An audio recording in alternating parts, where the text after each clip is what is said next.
শ্রী গুরু বৈষ্ণব প্রেমানন্দে নিতাই গৌর সীতানাথ হরি হরি বল।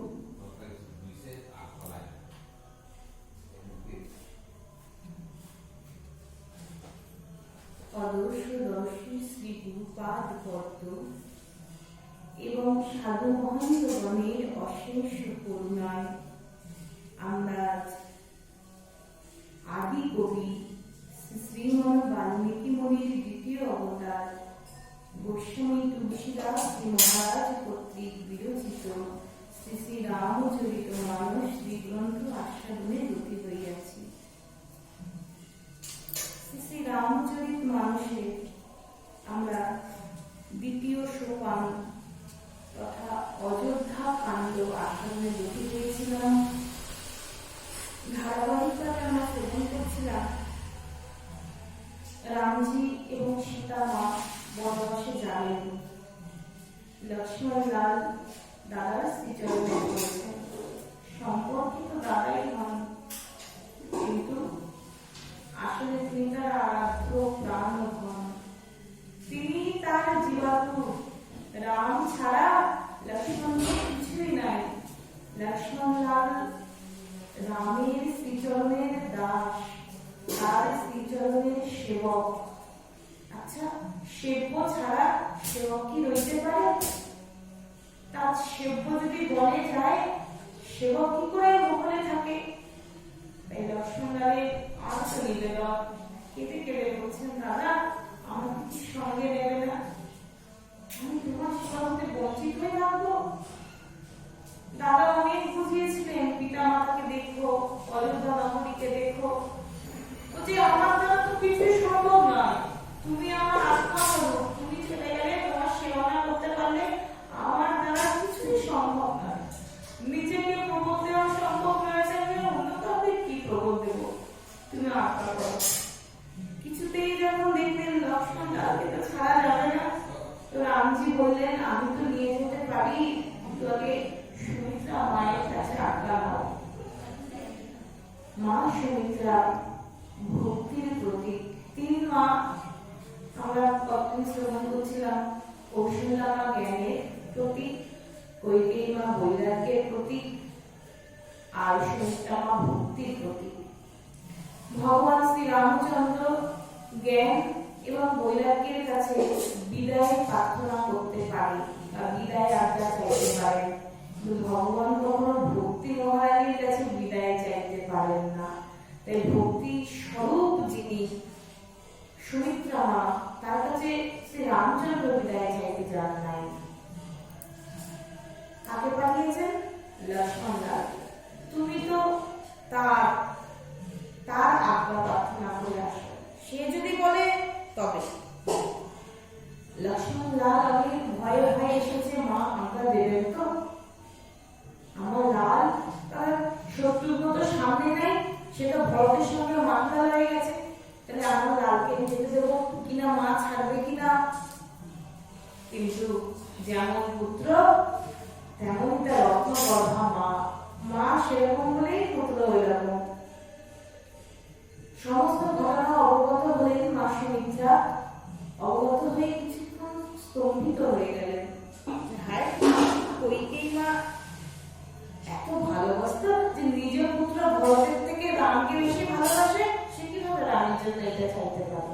বিশ্বাসই করে উঠতে পারেনি, কিছুক্ষণ স্তম্ভিত হয়েছিল। এও হতে পারে, এও সম্ভব, এই হলো আজ। কি করবি? এটা বিধাতারই বিড়ম্বনা। কিন্তু লক্ষণ, তুই এখানে এসেছিস না? না মা, তোমার কাছে আজ্ঞা আছে, আমি দাদা বৌদির সঙ্গে বনে যাব, আমার স্ত্রী প্রাণ আত্মরূপী জীবাত্মা শ্রী রামচন্দ্রের সেবা করবো। কিন্তু উনি কি বলেছিলেন? অবশ্যই রামই তোর পিতা, সীতা দেবী তোর মাতা, তারাই তোর সেব্য, তাদের সেবা করাই তোর জীবনের একমাত্র উপাদেয়। তুই এখানে বসে থাকবি কেন? রাম বিনা তোর অযোধ্যায় কোন কাজ?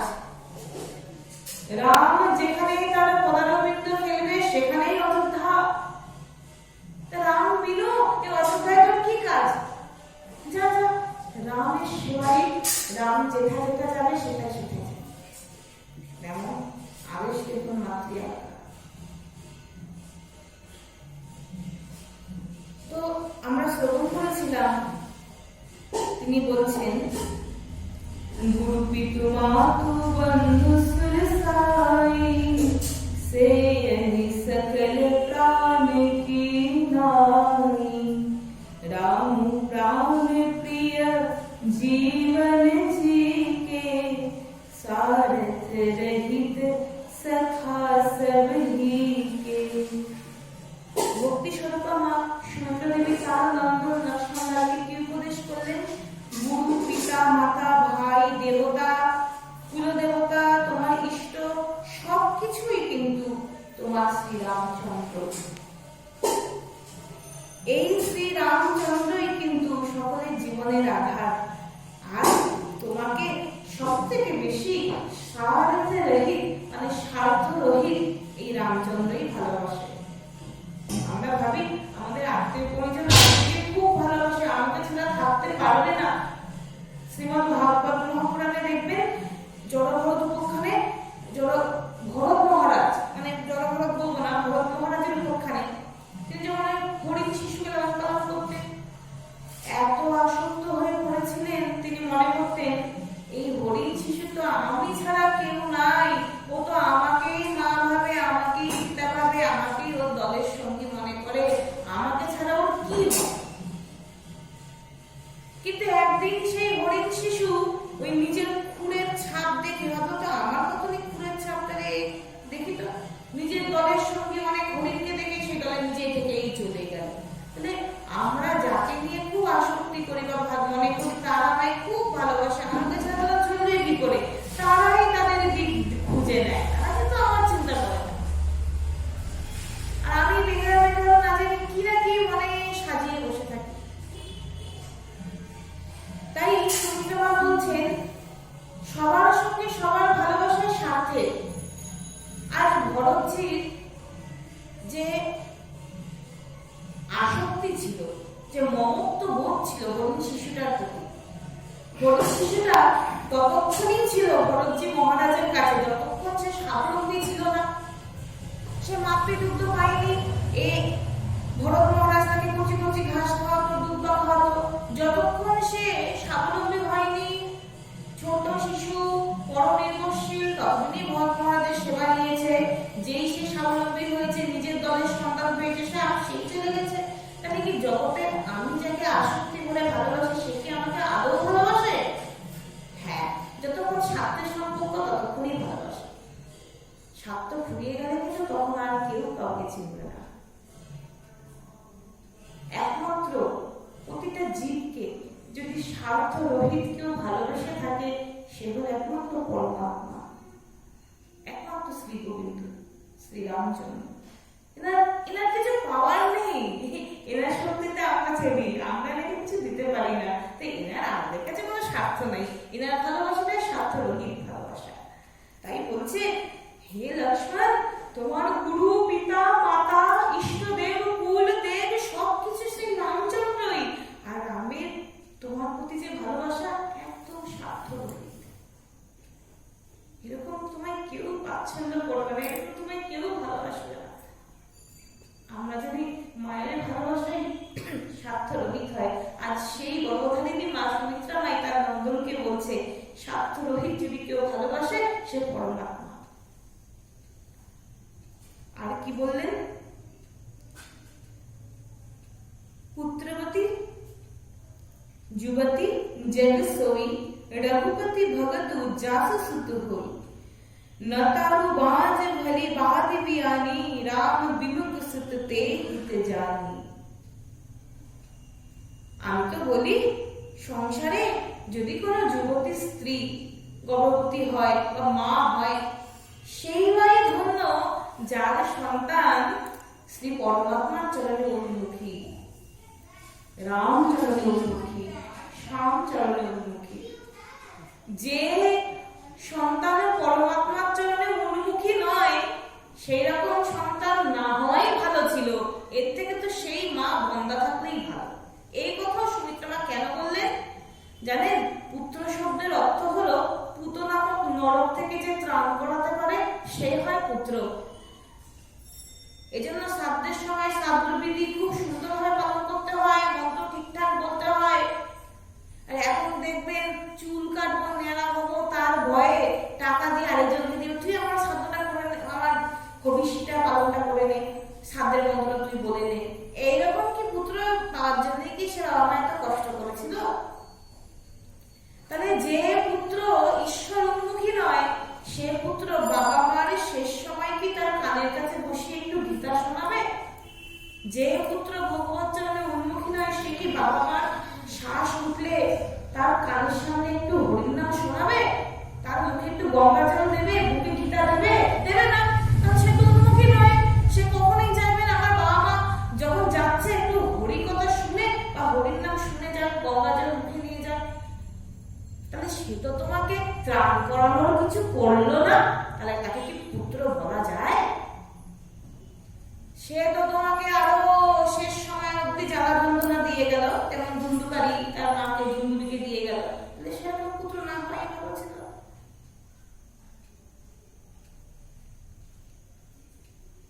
তারপরে কি বলছেন? तुम्हारे ही भाग राम बन जाही, दूसरा ही तू तात कछु नाही। কি সুন্দর শিক্ষা মায়ের। দেখো লক্ষ্মণ, তুমি আজ রামের সেবার জন্য বনে যাচ্ছ, কোনদিন কিন্তু কইকেয়ী মাকে দোষ দেবে না, কোনদিন কিন্তু মা কইকেয়ীকে বিরূপ ভাববে না যে কইকেয়ী মা এরকম চেয়েছে, আমার দাদাটার কষ্ট হচ্ছে, মন ছেড়ে রাম, এরকম কোনদিন ভাববে না। মনে করবে রামের ইচ্ছাতেই আজ এই ঘটনা সংঘটিত, কইকেয়ী মা তো কেবল উপলক্ষ, কারণ রাম আজ তোমাকে সেবার সুযোগ দান করবে বলেই বনে যাচ্ছে। এর থেকে বড় কিছু আনন্দের কথা আছে কি? রাম আজকে তোমাকে সেবার সুযোগ করে দেবে বলে। মহলে তো অনেক দাস দাসী আছে, সবাই ঘিরে থাকে, সবসময় লক্ষ্মণলাল সেবা করতে হয়তো পারেও না। কখনো হয়তো সীতা মায়ের দাসীরা রয়েছে, সেখানে রামকে নিয়ে একটুখানি কৌতুক করছে, সেখানেও লক্ষ্মণজি হাজির হতে পারে না, বাধা থাকে। বাবা মায়ের সামনে চার ভাই মিলে কথা বলছে, সেখানেও সবসময় দাদার চরণে বসা যায় না, কারণ বাবা মায়ের সামনে দাদার চরণে বসলে বাবা মাকে অসম্মান করা হয়। মহলে হয়তো তুমি সেরকম প্রাণ করে সেবা করতে পারো না। আচ্ছা, কত দাস দাসী তোমার বাবার আগে হয়তো কেউ গিয়ে পাদুকা নিয়ে যাচ্ছে, ছত্র নিয়ে যাচ্ছে, তোমাকে একান্ত ভাবে সব রকম সেবা করিয়ে নেবেন বলে, সব রকম সেবার সুযোগ দেবেন বলে আজ রাম বনবাসের লীলা করছে।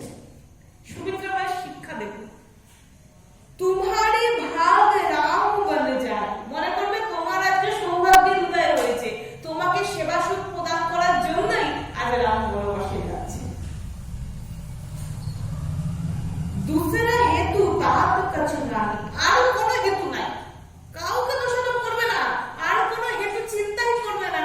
হেতু একটা, এটা রামেরই ইচ্ছা, রাম তোমাকে সেবা সুখ প্রদান করবে বলে যাও অসুবিধা ছিল মহলে সেসব থেকে বাদ দিয়ে একদম পূর্ণ সেবা সুখ প্রদান করবে।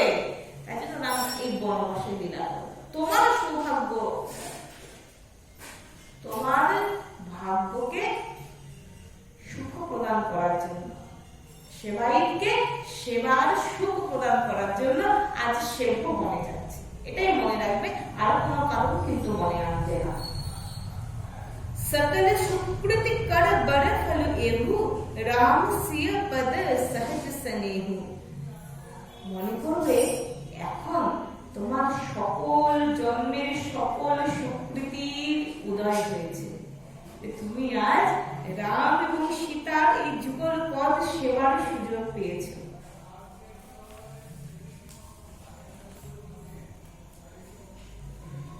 রাগ রস ईर्षा मधु मोह जानी सपने हो इनके बस हो। কিন্তু আচ্ছা, ঈশ্বর সেবা কিভাবে করবে? রাম সীতা এই যে যুগল পদের সেবা কিভাবে করবে? খুব সতর্ক। মা তো নন, মাই আদি গুরু তো, জননী জন্ম ভূমিষ্ঠ সেবা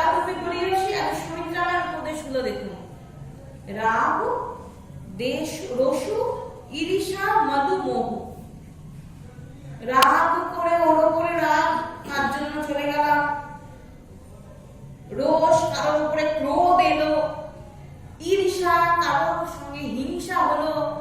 মদ মানে অভিমান, আমি একার, আমি সেবা পেয়েছি আর কেউ পাইনি। বা মোহ, আমার ঘরে আমার মা বা বউ কেমন আছে, তারা আমার চিন্তা করছে। কোন রকম এই সমস্ত অববিকার গুলোকে আসতে দেবে না। যদি এগুলো আসতে পারে তোমার মধ্যে, তুমি কিন্তু সেবায়িত হতে পারবে না, সেবক হতে পারবে না। কারোর উপর রাগ করে সব থেকে বড় ক্ষতি কি, তার চিন্তন বেশি হয়। যেমন আমরা সবাই জানি কংস সব থেকে বেশি চিন্তা কার করতো, বলে শ্রীকৃষ্ণেরই করতো। এই রে আমার কাল এলো রে, এখনো মরল না, অন্য কেউ মরল রে, ওই ওষুধটাও মরে গেল, তার মানে কালই মারছে। সারাদিন কিন্তু তারই চিন্তা করতো, যার উপর তার সব থেকে বেশি রাগ। যার উপর তোমার সব থেকে বেশি রাগ বা বিদ্বেষ, আমরা কিন্তু তারই চিন্তা অজান্ত করে ফেলি, অজান্ত তারই চিন্তা আসে। তুমি মনে প্রাণে যদি তোমার শত্রুকে ভেবে এরকম কোনো জীবের চিন্তা করতে থাকো, তাহলে ভগবত চিন্তা কি হবে, তার সেটা কি হবে? তাই রাগ কারোর উপর রাখবে না, রোষ কারোর উপর রাখবে না। আর আবার রাগের আবার আরেকটা মানে হয়, রাগ শব্দের মানে কিন্তু অনুরাগও বোঝায়। কারোর উপর আবার অনুরাগ রেখো না, প্রীতি রেখো না, তাহলেও ওইখানে বিঘ্ন ঘটবে। প্রীতি যদি করতেই হয়, তাহলে 16 আনা তো আমি তার জন্যই দেবো। যদি এনাকে 10 আনা দিয়ে অর্ধেক 6 আনা আরো কারোর প্রতি প্রীতি রেখে দিই, তাহলে সেইখানে আমার বিঘ্ন ঘটবে। তার চিন্তা আসবে, সে খেলো কিনা, বললো কিনা, আমার চিন্তা করছে ঘুমিয়েছে কিনা। তুমি তার প্রতি যদি অনুরাগ রেখে দাও, তাহলেও তোমার রাম সীতার সেবায় বিঘ্ন ঘটবে। যদি কারোর উপর রসু মানে ক্রোধ করে রাখো, তাহলেও তোমার তার শত্রুর চিন্তা বেশি করে আসবে, তাহলেও তোমার রাম সীতার চরণে সেবা অপরাধ হবে। আর ঈর্ষা, ঈর্ষা মানে মাৎসর্য, হিংসা। কারোর প্রতি যদি তোমার ঈর্ষা থেকে থাকে, কারোর প্রতি তোমার বিদ্বেষ হয়, হচ্ছে মানে তো বনে গিয়ে হলো, বনে গিয়ে এমন কোনো ঘটনা ঘটলো, কারোর প্রতি আমার ঈর্ষা জাগলো, বিদ্বেষ জাগলো, সেটাকে স্থান দিও না। ঈর্ষা বিদ্বেষ থাকলে কোনোদিন ভগবত সেবা হয় না, কোনোদিন হবে না। তাই জন্য শ্রীমদ্ ভাগবতের প্রথম স্কন্ধেই সুখদেব গোস্বামী পাদ বলছেন নির্মাৎসরতা মানে মাৎসর্য রহিত। মাৎসর্য রহিত না হলে, মনে ঈর্ষা বিদ্বেষ থাকলে ভগবত কথা শুনেও কিন্তু গ্রহণ করা যাবে না, ভগবত সেবা প্রাপ্ত দূরেই থাকবে। সুখদেব প্রথমেই বললেন কে ভাগবতের শ্রবণের অধিকারী, নির্মাৎসর যিনি, যার মাৎসর্য দোষ নাই। মাৎসর্য দোষ থাকলে, মাৎসর্য মানে হিংসা, পরস্পর কাতরতা যদি থাকে, তাহলে কিন্তু ভগবত কৃপা কোনোদিনই হবে না। প্রেম ভক্তি চন্দ্রিকায় নরোত্তম ঠাকুর মহাশয় বললেন কাম ক্রোধ লোভ মোহ মদ, এই 5টি রিপুকে তিনি কৃষ্ণ সেবায় নিয়োজিত করলেন।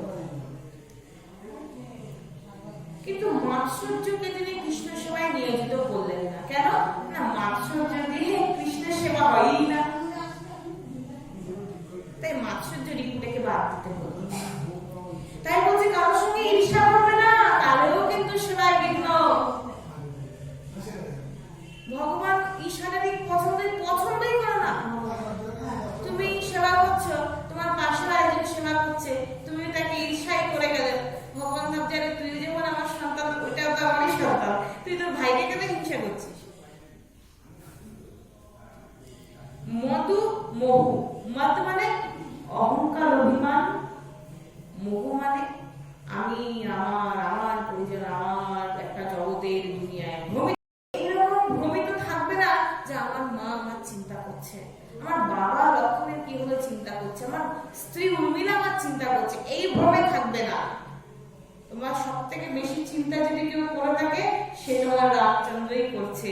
তুমি মোহ রাখবে না, আর কোনোদিন সেবা করে মদ আনবে না। মদ শব্দের অর্থ অভিমান, আমি সেবা পেয়েছি বা আমাকে সেবা দিয়েছে, সেবা করছি, কই আর তো কোনো ভাইকে আনেনি, আমাকে একা এনেছে, তার জন্য আমার কত সৌভাগ্য মত মানে সৌভাগ্য অভিমান, এইরকম করবে না। গোপীরা সৌভাগ্য লাভ করেছিল না যে যে গোবিন্দকে পাওয়া যায় না সে গোবিন্দ আজ আমাদের কাঁধে হাত রেখে রাসে নৃত্য করছে, ব্যাস গোবিন্দ অন্তর্ধান করলেন। তাহলে সৌভাগ্য মন্দ করবে না, সেবা যে পেয়েছ তাহলে কি সেজন্য কোনদিন অহংকার করবো না? কোনো দিনই করবে না। তুমি তোমার যোগ্যতায় সেবা পাওনি তো, তুমি গুরু বৈষ্ণবের কৃপায় সবাই নিয়োজিত হয়েছে। নিশ্চয়ই বশিষ্ঠ মুনি তোমায় কৃপা করেছে, নিশ্চয়ই তোমার পিতামাতার কৃপা রয়েছে, নিশ্চয়ই রামচন্দ্র চেয়েছে তিনি তোমার সেবা দেন। তোমার নিজ যোগ্যতায় জীব কখনোই সেবা করতে পারবে না, অধিকারী হবে না, তিনি অধিকারী করিয়ে নেয়। আমরা জানি না সাধুগুরু বৈষ্ণব নামের কাছে যখন আমরা প্রার্থনা করি, গুরুদেব গৌরাঙ্গগণ আমাদের হয়ে প্রার্থনা করে একটু সেবায় লাগিয়েও করুন।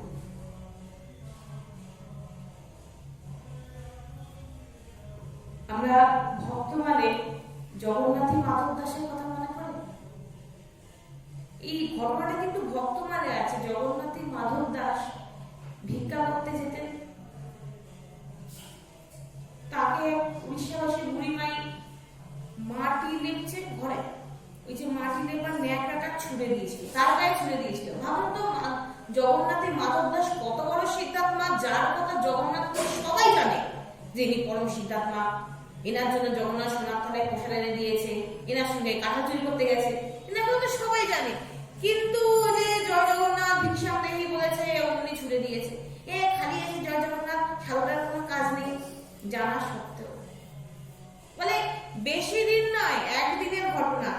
যখন গায়ের মধ্যে ওই মাটি লেপা ওই কাপড়ের টুকরোটা ছুঁড়ে দিলেন, ওটা নিয়ে তিনি কিন্তু রুষ্ট হন নাই। প্রকৃত কৃষ্ণ ভক্ত কিন্তু রুষ্ট হবেন নাই, আমার অপমান কিছুই বলবেন না। মাধব দাস কি করলেন, ওই ন্যাকড়াটাকে নিয়ে ভাবছেন আমি কি করি, কি করে এটা সেবায় লাগাই। যাই হোক, সেবা যখন চেয়েছে আমাকে একটা বস্তু তো দিয়েছে, খালি হাতে তো পাঠায়নি, যে বস্তুটা দিয়েছে এটা আমি কিভাবে কৃষ্ণ সেবায় লাগাই।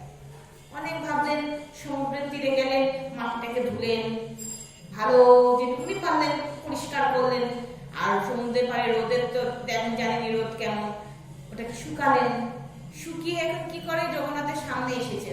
জগন্নাথ প্রতিদিন সন্ধ্যায় দর্শন করতে আসে, জগন্নাথের সামনে এসেছে। জানেন মাধব দাস যতক্ষণ সমুদ্রের পাড়ে সেই কাপড়ের টুকরোটাকে ধুইয়েছে আর শুকিয়েছে, ততক্ষণ তিনি জগন্নাথের কাছে প্রার্থনা করে গেছে, জগন্নাথ তোমার সেবায় যাতে লাগাতে পারি। আজ যে এইরকম দান দিয়েছে, দেখি তুমি কিভাবে ভক্তের এই দানটা সেবায় নাও, দেখি না তুমি কিভাবে সেবায় নাও। তার জন্য কোনো খারাপ চিন্তা করেনি, কিন্তু কিভাবে এটা সেবায় নাও আমি দেখবো। জগন্নাথকে দর্শন করতে গেছে সন্ধ্যার সময়, সবাই তো ঘিয়ে প্রদীপ জ্বালায়, দেখুন না বিক্রি হয় কলতা দিয়ে ঘিয়ে প্রদীপ। তার মনে হলো, ও তাহলে তো আমি কাপড়ের টুকরোটাকে মতো এটাকে প্রদীপ করে জ্বালাতে পারি।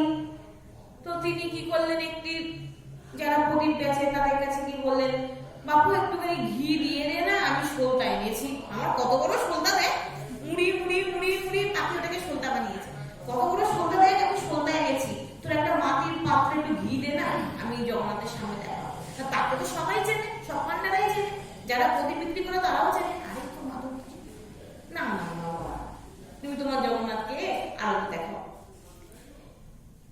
ভক্ত মানে বলছে যতক্ষণ মাধব দাসজি সেই প্রদীপটা নিয়ে জগন্নাথকে আরতি করেছে সাঁঝের সময় সন্ধ্যার সময়, ততক্ষণ অঝরে কেঁদে বলেছে, জগন্নাথ যার কৃপায় আমি তোমাকে এত সুন্দর মানে শুকলি দিয়ে আরতি করতে পারছি, তার মনটাকে এত পবিত্র করে দিও, তার মনটায় এত প্রকাশ ভরিয়ে দিও, যা তার তোমার চরণের অতিমতি অটুট থাকুক।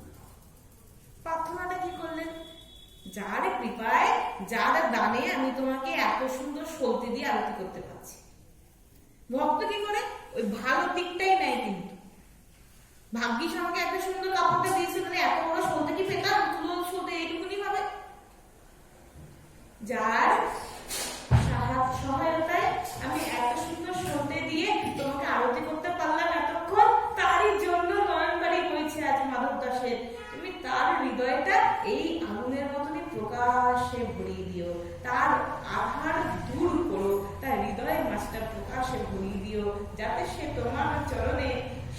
করতে পারে, তোমার চরণে তার অতিমতি অটুট থাকে। তার জন্যই প্রার্থনা করে কাঁদলেন মাধব দাস। মাধব দাস প্রদীপ দিয়ে আরতি করে জগন্নাথকে প্রণাম করে তাদের সঙ্গে ঠারে ঠারে যে সকাল সকাল কথাবার্তা বলে যখন মাধব দাস সিংহদ্বারে বেরোচ্ছেন, সিংহদ্বারকে চিন্তা করুন, সিংহদ্বারে যখন বেরোচ্ছে সেই সময় সেই বুড়িমাই কাঁদতে কাঁদতে মাধব দাসের চরণে পড়ল। একদিনের ঘটনা, সকাল আর সন্ধ্যে। আরে মা, তুমি কেন চরণে পড়লে? বলে, বাবা, আমার হৃদয়টা যেন আগুনের মতন দগ্ধ হচ্ছে। আমার মনে হচ্ছে আমি কি করলাম তোমার সঙ্গে, আমি কি করলাম তোমার সঙ্গে। কে যেন আমাকে বারবার দংশন করছে, তুই কি করলি, সাধুর চরণে অপরাধ করলি। আমি তোমার কাছে এত অপরাধ, আমার হৃদয়টা পুড়ে যাচ্ছে, থাকতে পারছি না, তাই তোমার চরণে করছি, সাধু আমায় ক্ষমা করো। জগন্নাথের মাধব দাস হেসে হেসে বলল, প্রভু কৃপা হয়ে গেল, এই তো জানিয়ে এলাম আর কৃপাও করে দিলে, এই তো বলে এলাম কৃপাও করে দিলে। সাধু গুরুদেব বৈষ্ণব কোনদিন তুমি তাদের প্রতি দ্রোহ আচরণ করলেও তারা তোমার জন্য ভগবানের জন্য ক্ষমাই প্রার্থনা করে যে সৎমতি দাও, সৎমতি দাও। আর তাদের কৃপাপূর্বক প্রার্থনায় তারা আমাদেরকে কৃপা করে আমাদের হয়ে ভগবত চরণে প্রার্থনা জানায় যেন এই সেবা করতে পারে, এটা আশীর্বাদ করো যাতে এর অনুরাগ জাগে। তাদের প্রার্থনায় তাদের কৃপা শক্তিতে কিন্তু আমরা সেবা করতে পারি, নিজের যোগ্যতায় কিন্তু অধিকারী হই না। তাই এই লক্ষণ সেবা পেয়ে কখনো মদ মানে অভিমান করবে না। কি সুন্দর শিক্ষা হয়। জানি সপনে হো ইনকে বস হো।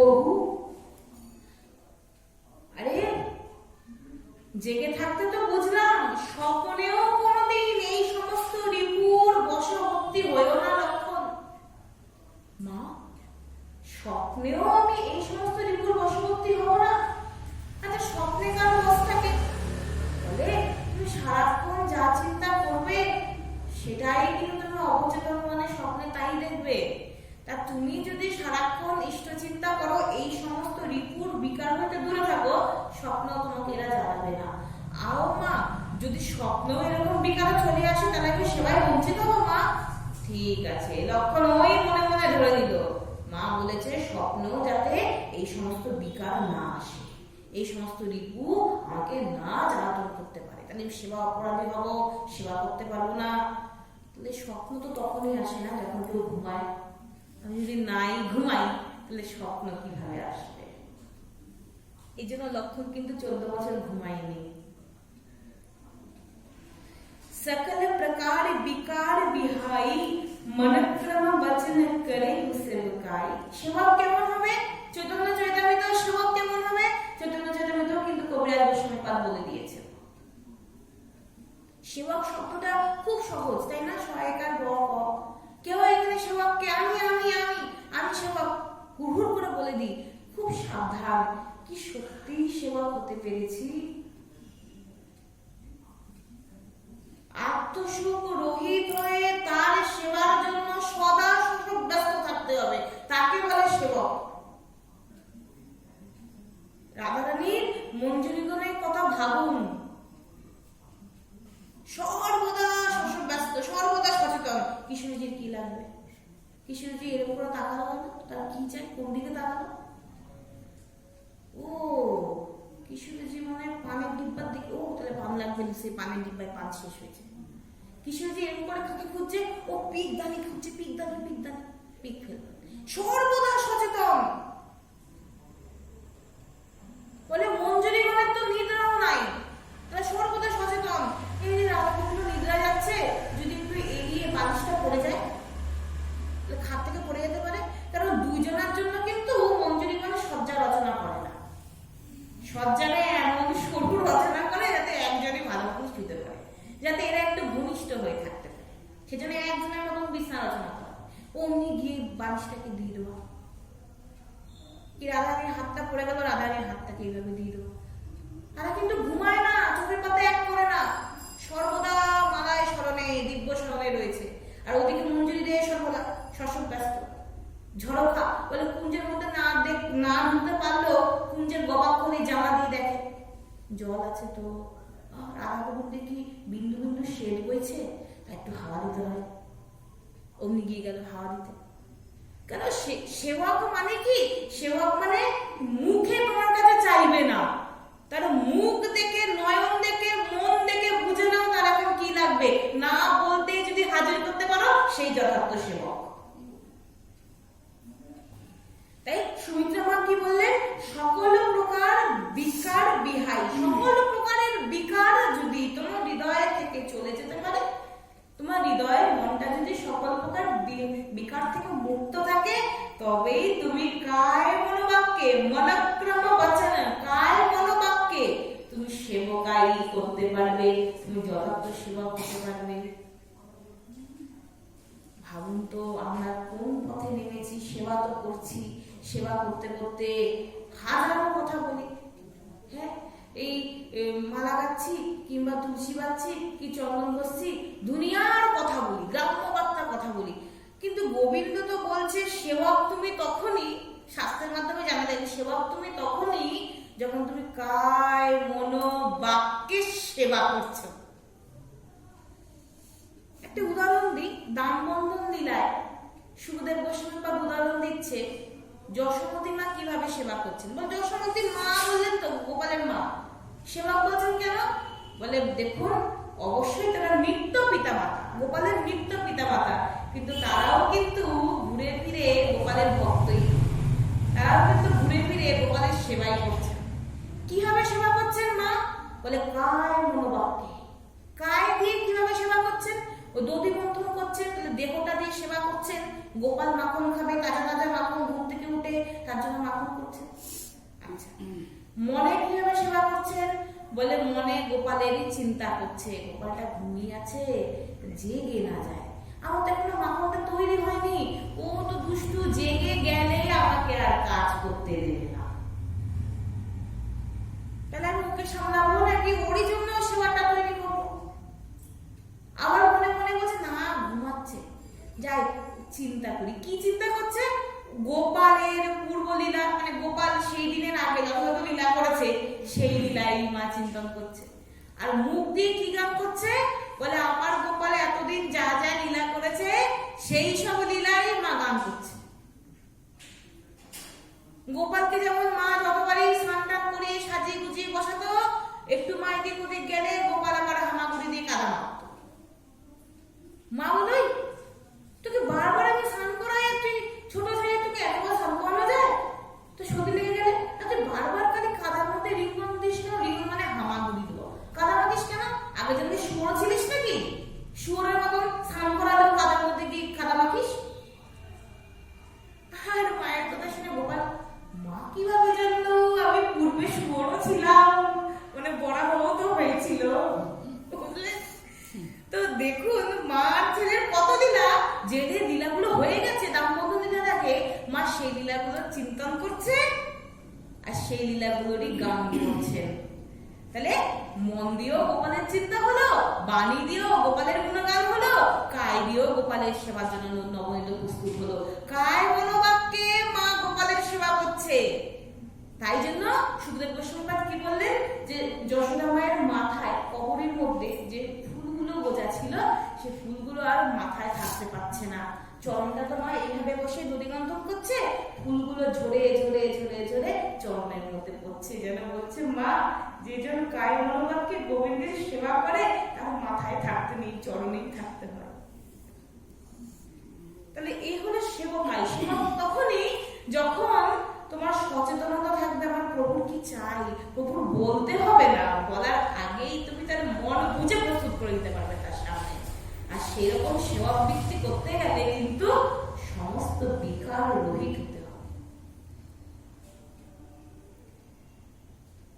तुम कहु बन सब भांति सुपासु, संग पितु मातु राम सिय जासु। শোনো, বনে গিয়ে সব থেকে বেশি নিরাপত্তা, সব থেকে বেশি আরাম কিন্তু তোমার লক্ষ্য, সব থেকে বেশি আনন্দ তোমার। কেন জানো? যার রামের মতন পিতা আর সীতার মতন মাতা তার সঙ্গে সর্বদা রয়েছে, এই দুজন অভিভাবকের হাত যার মাথায় রয়েছে, আর আবার কিসের চিন্তা? সে তো সর্বপ্রকার নিরাপত্তায় রয়েছে। তাই কখনো নিজের চিন্তাও করবে না, নিজের সুরক্ষার নিজের নিরাপত্তার চিন্তাও করবে না। যার মাতা পিতা স্বয়ং সীতারাম, তার আবার নিজের চিন্তা করার কি দরকার? তারা তো আছে। যেহিনা রামু বনে লহই কলেশু সুত সই কহিয়ু ইহ উপদেশু। রাম যাতে বনে গিয়ে কখনো কোনো ক্লেশ না পায়, সেই রকম ভাবে সচেতনতা হয়ে তার সেবা করো। হে পুত্র, আমি তোমাকে এই উপদেশ করলাম। उपदेशु यहु जेहि तात तुम्हारे, राम सिय सुख पावही। पितु मातु प्रिय परिवार पुर, सुख सुरति वन विसारवही। কি বলেন? হে সুত, তোমাকে আমি উপদেশ করি, তুমি রাম আর সীতার এত সুন্দরভাবে সেবা করবে, তাদের অযোধ্যার নগরী, অযোধ্যাবাসীর পিতা মাতার চিন্তাও যেন না আসে। দুশ্চিন্তা থাকে না, বাবার এই অবস্থা দেখে এলাম, মা কাঁদছে, হ্যাঁ, তাদের সেরকম দুশ্চিন্তার খবরেও পড়তে দেবে না। তাদের সর্বদা সুখে আনন্দে রাখার চেষ্টা তুমি করবে।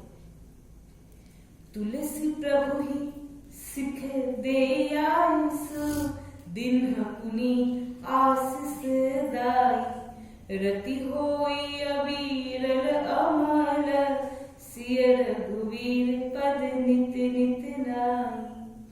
দেখুন, তুলসী প্রভু হি শিখ। আজ তুলসীদাসের প্রভুকে আমরা কি জানি? তুলসীদাসের প্রভু হলেন শ্রী রামচন্দ্র। আজ রামচরিতমানসে তুলসীদাসজি বলছেন তুলসী প্রভু হি, তুলসীর প্রভুকে তার মা এই শিক্ষা উপদেশ করে আশীর্বাদ করলেন। তুলসীর প্রভুকে হলো লক্ষ্মণ লাল। বলে লক্ষ্মণ লাল কি জয়। লক্ষ্মণ লাল হলেন জীবাচার্য, জীবের আচার্য, গুরু স্বরূপ, জগৎগুরু তত্ত্ব। তাই তুলসীদাসজি বলেছেন, সকল গ্রন্থ একই কথা বলে, বাবা নিতাই আমার জগৎগুরু, বলদেব চন্দ্র আমার জগৎগুরু। তাকে দেখে সবাই উঠে দাঁড়িয়েছিল ভাগবত সভায়, মনে পড়ে? সে জগৎগুরু। তাই আজ লক্ষ্মণ কিন্তু জীবাচার্য, জগৎগুরু। তাই তুলসীদাসজি বললেন তুলসীদাস প্রভু হি, তুলসীদাসের প্রভুকে তার মা এই শিক্ষায় শিক্ষিত করে আশীর্বাদ দিলেন। তাই তুলসীদাসের প্রভুকে হলো লক্ষ্মণ লাল। প্রসঙ্গ বলি, যদি আপনাদের জিজ্ঞাসা করে আপনার প্রভুকে, আপনার প্রভুকে, আমরা বলবো আমার প্রভু গৌর, কেউ বলবে আমার প্রভু নিতাই, কেউ বলবে আমার প্রভু রাম, কেউ বলবে আমার প্রভু শ্যাম, বলবে তো, কেউ বলবে আমার স্বামী রাধারানী। কিন্তু শ্যামানন্দ প্রভুর ঘটনাটা কি জানেন? ভালো করে শুনবেন। শ্যামানন্দ প্রভুর দর্শন যখন তিলক পাল্টানোর ঘটনায় হৃদয় চৈতন্য ঠাকুরের বৃন্দাবনে আগমন, ভালো করে শুনবেন। সেখানে রাধারানী তাকে বললেন যে এটা আমারই, তোমার শিষ্যের কোনো কাজকাজি না, এটা আমারই কৃপা। সেই ঘটনার অনেক পরবর্তীকালে একটি ঘটনা ঘটে, এই ঘটনার পরে ঘটনা। বৃন্দাবনে যখন চলে এসেছি শ্যামানন্দ, তাকে তো দুবি কৃষ্ণদাস বলতেন, তাহলে একটু দ্বাদশ বন পরিক্রমা না করলে কি হয়? হ্যাঁ গুরুদেব, যাবে, চলুন চলুন আমরা দ্বাদশ বন পরিক্রমা করি। শ্যামানন্দ প্রভুর অনেকটা পরিক্রমা করা জানাই ছিল, তো গুরুদেবকে নিয়ে নিয়ে তিনি কোথায় যাচ্ছেন? দ্বাদশ বন পরিক্রমায়। বৃন্দাবন দ্বাদশ বনের নাম শুনেছেন তো? যমুনার এই পাশে 5 বন, ওই পাশে 7 বন। তো এই দ্বাদশ কানন অর্থাৎ 84 ক্রোশ পরিক্রমা, গুরুদেবকে নিয়ে 84 ক্রোশ পরিক্রমায় বেরিয়েছেন শ্যামানন্দ প্রভু। গুরুদেবের যাবতীয় যত্ন করছেন শ্যামানন্দ প্রভু। একদিন যেতে যেতে এই নন্দগাঁও বর্ষানার মধ্যেখানে এসেছে সংকেত বন। এখনই কোনো বন দেখবেন তাহলে আজ থেকে 500 বছর আগে কতটা বন ছিল। সেখানে সংকেত বটে একটা মন্দির ছিল, রাধা গোবিন্দের বিবাহ স্থান। ওটা ব্রহ্মাজি বিবাহ দিয়েছিল 2 জায়গায়, এক হলো ভান্ডির বটে, এক হলো সংকেত বটে। বলে 2 জায়গায় বিবাহ দিয়েছিলেন, বলে কল্প ভেদে। এক কল্পে সংকেত বটে বিবাহ হয়েছিল, সাক্ষাৎ ব্রহ্মাজি বিবাহ দিয়েছিলেন, কল্পে ভান্ডির বটে বিবাহ হয়েছিল, ব্রহ্মাজি বিবাহ দিয়েছিল। দেখবেন এখনো সেই বিগ্রহে আরাধনা, ঠাকুরজির ওই রকমই সেবা।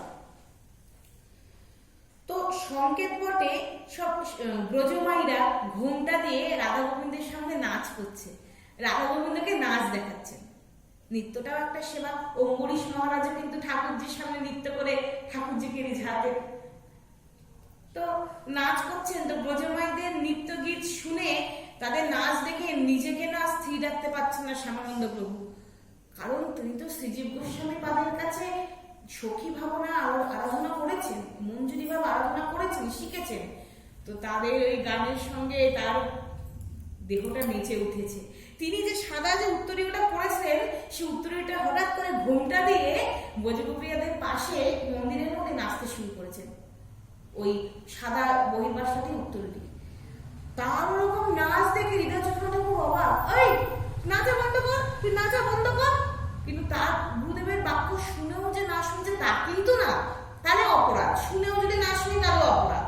উনি কিন্তু গুরুদেবের বাক্য শুনতেই পারেন, ভাবে এমন বিপদ ছিল শুনতে পারেনি।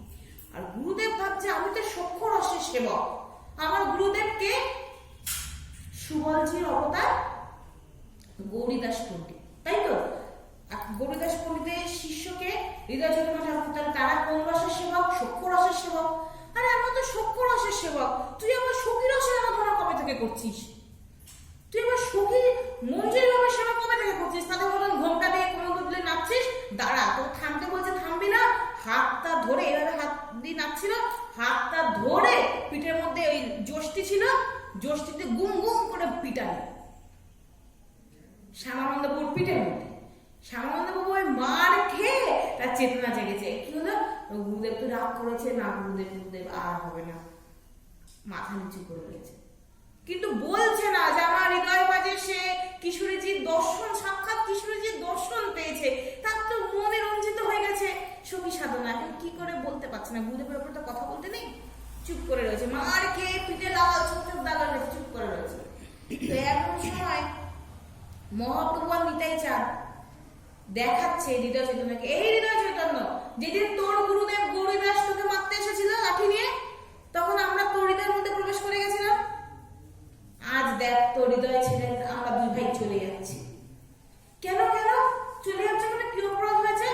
অপরাধ হয়েছে, মেরে রাখিস না, পিঠ লাল করে দিয়ে অপরাধ হয়েছে। তুই যদি আমাকে মারিস সেটা তোর হৃদয় থাকবো কেন? তোমাকে কখন মারলাম? এই কিন্তু আরো একটা কথা বলছে, কিন্তু দেখ তোর পিঠটা কেমন লাল করে দিয়েছিস লাঠি দিয়ে বাড়ি মেরে। তোমাদের দুই ভাইকে তো আমি মারিনি, কাকে মেরেছিস? এইমাত্র শ্যামানন্দকে। তো শ্যামানন্দ কি ভাবেছিল নাকি তোর কথা গ্রাহ্য হচ্ছিল? কিন্তু তোর কথা একটুও শোনেনি, ও কিন্তু ভাবে বিভোর হয়ে নাচছিল। আরে যাকে সাক্ষাৎ রাধারানীর দর্শন দিয়ে নিজের চরণখানা শ্রীমস্তকে দিয়ে দিয়েছে, আর কি মনে সখী সাধনা জাগতে পারে না? এটা কি অসম্ভব? ও সত্যি সখী সাধনায় রঞ্জিত, ও শ্রীজীবের কাছে সেই শিক্ষায় শিক্ষিত। তুই না বুঝেই তুই এরকম ভাবে মারলি, সব মার আমার দুই ভাইয়ের পিঠে লেগেছে। মারলে কি তোর হৃদয় থাকবো? হৃদয় ছেড়ে চলে গেল। না না প্রভু দয়া বলে হাউমাউ করে কেঁদে উঠেছে। তখন শ্যামানন্দবাবু বুঝতে পেরেছে আমার গুরুদেব যেন কাঁদছে। শ্যামানন্দবাবু ছুটে দেখছেন গুরুদেব কেঁদে যাচ্ছে কার সামনে? হাউমাউ করে কেঁদে বলছে আমার হৃদয় ছেড়ে যেও না, আমার যা যা প্রায়শ্চিত্ত আমি করবো, তোমার দুই ভাই হৃদয় ছেড়ে যেও না। তখন নিতাই গৌর বললেন করবি তো? তুই দ্বাদশ খাননে যখন ঘুরবি, এই ব্রজবাসী বৈষ্ণবের ঘরে ভিক্ষা করে যদি তুই নাম দিয়ে মৎস্য করতে পারিস, এই ব্রজবাসী বৈষ্ণবের কাছে যখন ঘুরবি, এদের কাছে ভিক্ষা করতে হবে, মাদুগুড়ি করতে হবে, এনাদের কাছে মাদুগুড়ি করে নাম দিতে হবে। নাম দিয়ে ভোগ রাগ করে মৎস্য করে ব্রজবাসী বৈষ্ণব সেবা দিতে হবে, তবে তোর অপরাধ ক্ষমা হবে। ভগবান তো বলতে পারে না যে শিষ্যের কাছে চরণ ধরে ক্ষমা দেয়, ওটা তো বলা যায় না, তাই এই বিধান দিলেন। তো শ্যামানন্দ প্রভু কিন্তু সবই শুনছেন, সেরকম অন্তরঙ্গ ভক্ত। গুরুদেব আপনি কাঁদছেন, আপনাকে কেউ কিছু বললো কি? বলে হ্যাঁ, আমাকে নিতাই গৌর এরকম ভাবে বকেছে, তোকে আমি মেরেছি বলে বাবা তুই মনে কিছু করিস না বাবা, তোকে আমি মেরেছি বলে তারা আমার হৃদয় ছেড়ে চলে যাচ্ছে, তুই আমার উপর রাগ করিস না। বলে না না গুরুদেব আপনি মারতেই পারেন, তা বলে কি আমি রাগ করবো নাকি? বলে বাবা আমাকে এরকম প্রায়শ্চিত্তের বিধান দিয়েছে। এই কথাটা শুনেই শ্যামানন্দ প্রভু কি বললেন জানেন? নিতাই গৌরের উপর উল্টে খেপে গেলেন, রেগে গেলেন। দাঁড়িয়ে দাঁড়িয়ে বলছে, হে নিতাই, হে গৌর, তোমাদের এত বড় সাহস! গুরুদেব শিষ্যকে মেরেছে, তোমরা আবার তাকে শাসন করতে এসেছো? গুরুদেব শিষ্যকে শাসন করবে না, মারবে না, দেখি তোমরা খালি এসে শাসন করবে, মারবে নাকি? তার অধিকারের কাজ তিনি করেছে, তাকে এত শাসনের কি আছে? তাকে এত ভয় পাওয়ার কি আছে? তাকে এত দুঃখ দেওয়ার কি আছে? উল্টে নিতাই গৌরের উপর খেপে গেছে শ্যামানন্দ। কেন? কারণ কি শ্যামানন্দ প্রভু জানে আমার প্রভু হলেন হৃদয় চৈতন্য। শ্যামানন্দ প্রভু কিন্তু জানে না আমার প্রভু রাধারানী বা নিতাই গৌর বা শ্যাম সুন্দর। তিনি আজও জানেন আমার প্রভু আমার হৃদয় চৈতন্য ঠাকুর। আমার প্রভু তার দাসকে ভুল করলে মারতেই পারে, তোমরা কেন তাকে বকেছো? তার অধিকারের কাজ সে করেছে, তোমরা কেন তাকে দুঃখ দিয়েছে, তাকে এত শাসন করেছে? বুঝলেন? সেই জন্য আজ তুলসীদাস যে বলছেন, তুলসীদাসের প্রভুকে জগৎগুরু জীবাচার্য শ্রী লক্ষণদাস বলছে না, রামজি তো আমার ইষ্ট দেবে ঠিকই, কিন্তু রামজির সাধনা ভজনা সেবা কিভাবে করতে হয় যে শিখিয়েছেন সে লক্ষ্মণলাল জীবাচার্য জগৎগুরুই আমার প্রভু। আমরা সবাই গুরুতত্ত্বের অধীনে এই প্রভুকে, গুরুদেবী কিন্তু তোমার মাথার মালিক, গুরুদেবী কিন্তু তোমার প্রভু। আজ মায়ের আশীর্বাদ করবেন, যাও আমি তোমাকে প্রাণ করে আশীর্বাদ করি, হে লক্ষণ, রঘুবীর এবং সীতার চরণে যেন তোমার নিত্য নিত্য রতিমতি হয় এবং রতিমতি আর উত্তর উত্তর বৃদ্ধি পায়, এই আশীর্বাদ আমি করি। মা সুমিত্রা এই আশীর্বাদ করে, এই আজ্ঞা প্রদান করে লক্ষণদাকে শক্তি সঞ্চার করে দিলেন। ভক্তি মহারানীর দ্বারা আদিষ্ট হয়ে, তার শিক্ষায় শিক্ষিত হয়ে, ভক্তি মহারানীর স্বরূপা তো এখানে তার প্রতিবিম্ব স্বরূপাই হলেন সাক্ষাৎ শ্রী সুমিত্রা মা। তার দ্বারা আদিষ্ট হয়ে, তার শিক্ষায় শিক্ষিত হয়ে, তার আশীর্বাদের দ্বারা শক্তি সঞ্চারিত হয়ে আজ লক্ষ্মণলাল মাকে প্রণাম করে উঠছেন দাদার কাছে যাবেন বলে, ইষ্টদেবের সেবায়, সেই রাম সীতার যুগলচরণের সেবায় যাবেন বলে উঠছেন। তাহলে মাতু চলেন স্থির নাই, চলে তুরত সংকিত হৃদয়, বাপুর বিষম তোরাই মনহু ভাগ মৃগ ভাগবত। মার চরণে মাথা নত করে প্রণাম করে তার চরণগুলি মস্তকে নিয়ে এবার তিনি যাচ্ছেন রামচন্দ্রের কাছে। মধ্যেখানে মনে মনে ভাবছেন তাড়াতাড়ি যাই, আবার রাস্তায় কোনো বিঘ্ন না চলে আসে, আমাকে আটকানোর কেউ না চলে আসে, তাড়াতাড়ি যাওয়ার চেষ্টা করছে। আর যেখানে শ্রী রাম কথা বিশ্রাম রাখি, যদি মহাপ্রভুর গৌরগণের কৃপা হয় তাহলে এরপর থেকে শ্রবণ করবো। উর্মিলা মায়ের ভূমিকাটা একটু শ্রবণ না করলেই নয়, তার কথা একটু শ্রবণ করে তারপরে রামজি কিভাবে বনে যাচ্ছেন তা আসানোর ইচ্ছা রাখলাম। যদি গৌরগণ আসারণ যা করাবেন তাই আমরা আসানুভূতি হইব। বলি শ্রী তুলসীদাস জি মহারাজ কি জয়, শ্রী রামচরিত মানস জি কি জয়, অনন্তকোটি গৌর ভক্তবৃন্দ কি জয়, জয় জয় শ্রী রাধে শ্যাম। বাঞ্ছাকল্পতরুভ্যশ্চ কৃপা সিন্ধুভ্যেব চ পতিতানাং পাবনেভ্যো বৈষ্ণবেভ্যো নমো নমঃ।